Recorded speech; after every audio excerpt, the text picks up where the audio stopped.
क्या आप सबने कभी उस कंपनी टीएसएमसी का नाम सुना है? हालांकि ज़्यादातर लोगों में से हमने कभी नाम नहीं सुना होगा टीएसएमसी का, मगर हम सारे बहुत ज़्यादा डिपेंडेंट है उस कंपनी में। 2020 की जुलाई तक टीएसएमसी ने 51% पूरे ग्लोबल चिप मार्केट को कंट्रोल किया था। TSMC founder Morris Chang drew a big crowd at his first public address of the year on Wednesday. Speaking at the Taipei Forum, Chang gave his view on why Taiwan is successful in the global chip sector. और जब हम देखते हैं consumer electronics को तो number बहुत ज़्यादा है, इसमें से भी आईफोन्स, सुपर कंप्यूटर्स और ऑटोमोटिव के एआई चिप्स भी टीएसएमसी 92% बनाता है प्रोडक्शन में, जबकि सैमसंग सिर्फ 8% पे जा चुका है। इस चीज़ को कंसिडर करते हुए सेमीकंडक्टर मार्केट में इनकी मोनोपोली है और मुझे ऐसा नहीं लगता कि आप ये सुनकर सरप्राइज हो गए कि वो 10वीं सबसे बड़ी कंपनी है इस दुनिया में $607 बिलियन के साथ। मगर फिर भी जनरल पब्लिक को कभी भी उस कंपनी का नाम नहीं पता, तो किस तरह से टीएसएमसी सेमीकंडक्टर मैन्युफैक्चरिंग का राजा बना। अगर थोड़ा पीछे जाए तो टीएसएमसी की कहानी हमें 100 साल पीछे एक इंसान जिसका नाम था मॉरिस चैंग उसके पास लेके जाती है, जिनका जन्म 10 जुलाई 1931 में निंगबो चेइकांग में हुआ था।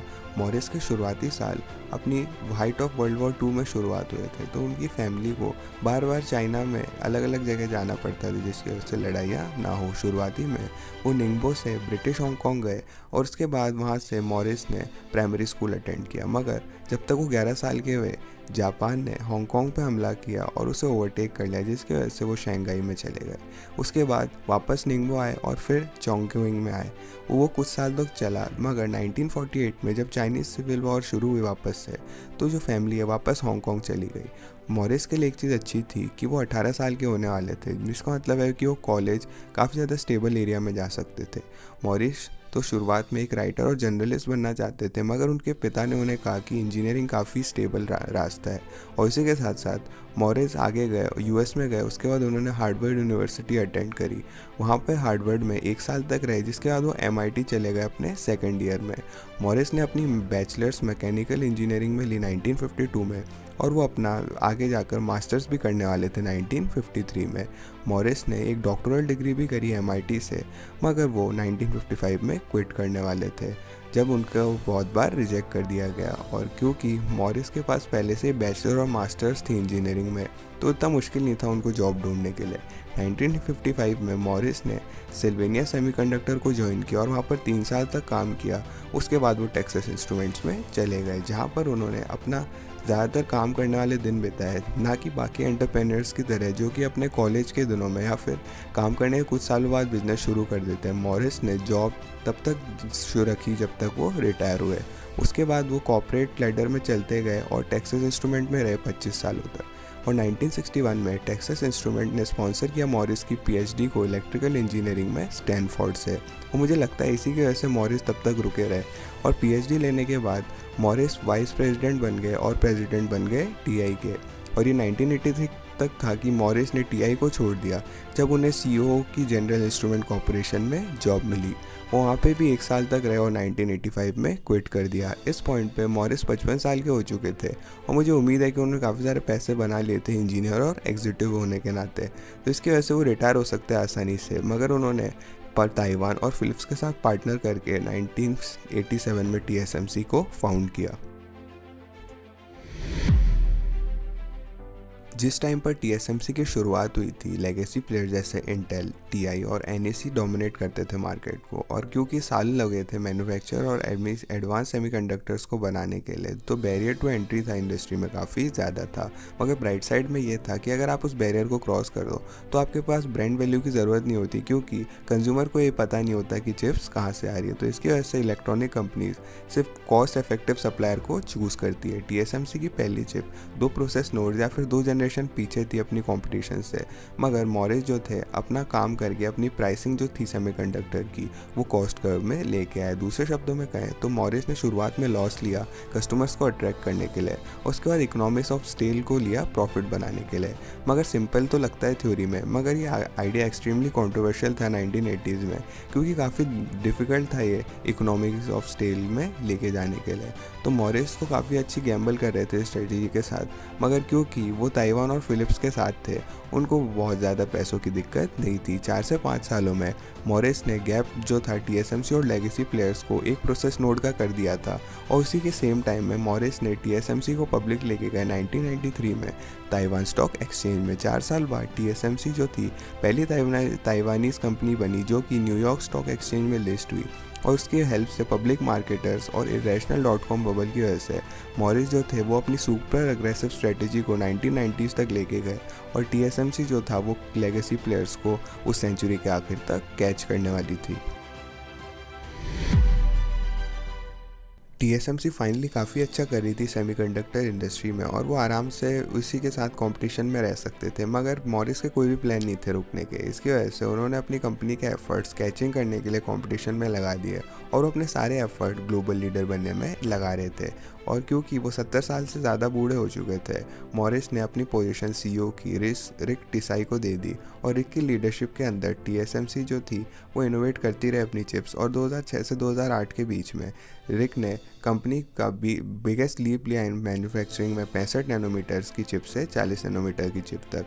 मतलब क्योंकि जो भी फास्ट प्रोग्रेस थी, TSMC ने इतनी ज़्यादा ग्रो नहीं करी इस टाइम पीरियड में, क्योंकि ग्लोबल चिप इंडस्ट्री काफ़ी मैसिव रिसेशन का .com बबल के बाद सामना कर रही थी, और इसको ज़्यादा समय नहीं लगा कि 2008 के फाइनेंशियल रिसेशन को वापस आने में। मगर मॉरिस ने एक बहुत अच्छी अपॉर्चुनिटी देखी इस रिसेशन में। उन्होंने मोबाइल टेक्नोलॉजी को बढ़ते हुए देखा स्मार्टफोन और टैबलेट्स में, और वो बहुत एक्साइटेड थे इस रेवोल्यूशन का पार्ट बनने के लिए। और मॉरिस तो इतने एक्साइटेड थे कि उन्होंने 78 की एज में ही वो वापस CEO बने 2009 में। ऐसा लग रहा था कि मॉरिस का प्राइमरी गोल था कि वो TSMC में वापस आए और एप्पल के साथ एक डील करें, और 2011 में ये चीज़ सही भी हुई, क्योंकि एप्पल ने ट्रायल प्रोडक्शन शुरू किया अपनी A5 और A6 चिप्स का TSMC के साथ। उसके बाद से इतना ज़्यादा समय नहीं लगा एप्पल के लिए कि वो उन्होंने कमिट कर दिया TSMC के काम करने के लिए लॉन्ग टर्म में, और आज एप्पल जो है वो 25% TSMC का एंटायर रेवेन्यू लेके आता है। एप्पल की पार्टनरशिप जब सॉलिडिफाइड हो गई, मॉरिस ने ये अनाउंस किया कि वो 2013 में रिटायर होने वाले हैं और एक को CEO वापस बनाएंगे। अगर 2013 जैसे ही आया, मॉरिस ने ये सोचा कि वो और ज़्यादा रुकने वाले हैं, ना कि मोबाइल स्पेस एक्सप्लोर कर रहा था, मगर NVIDIA और AMD भी अपने खुद के एक्सपोनेंशियल रन्स पे आ रहे थे।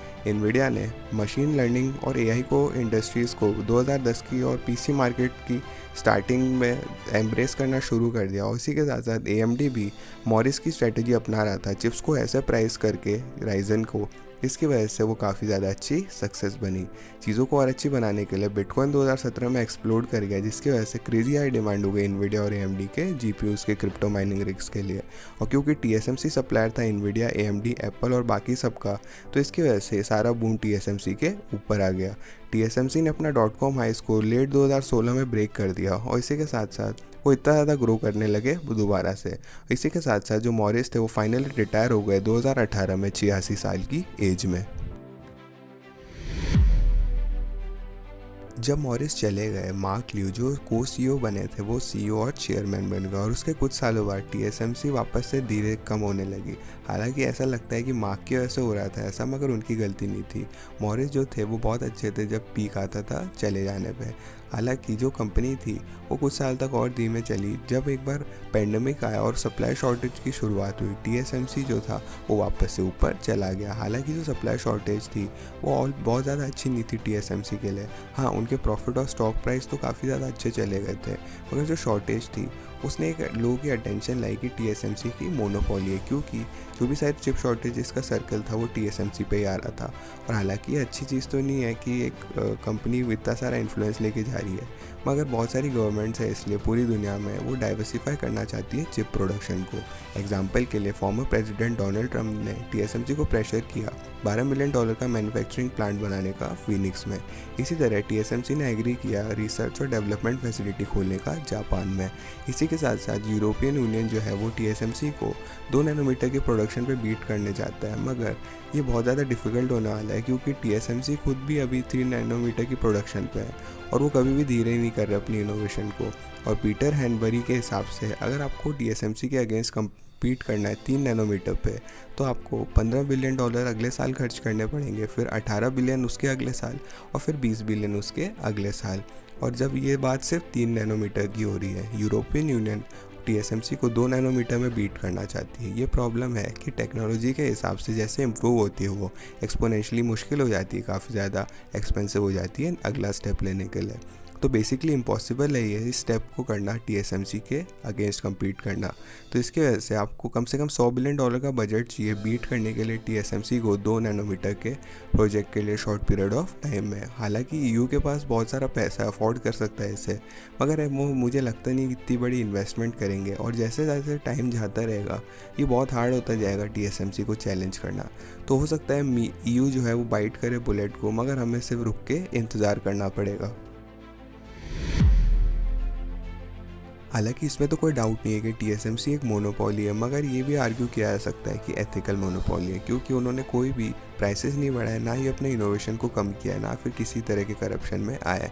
क्योंकि हालांकि बहुत आसान है उनका इतने इन्फ्लुएंस और कंट्रोल की वजह से कि वो कर सकते हैं। TSMC काफ़ी ज़्यादा स्ट्रिक्ट है अपने एथिक्स और इंटीग्रिटी के हिसाब से। कुछ महीनों पहले उन्होंने 7 एम्प्लॉयज़ को फायर किया एप्पल के अपकमिंग चिप्स के बारे में जिन्होंने लीक कर दिया था, क्योंकि मॉरिस ने TSMC को फाउंड किया था। कंपनी 4 कोर वैल्यूज़ के साथ शुरू हो रही है, जो कि है इंटीग्रिटी, कमिटमेंट, इनोवेशन और कस्टमर ट्रस्ट। हालांकि ये सुपर क्लीशे लग सकता है, लेकिन TSMC की हिस्ट्री है पिछले 34 सालों से, वो ये दिखाती है कि TSMC ने सारी वैल्यूज़ रखी है। मगर आप खुद ही अब इस NVIDIA के CEO जेनसेन हुआंग की बात सुन लीजिए, जो TSMC के बारे में बात करते हैं यहाँ पे।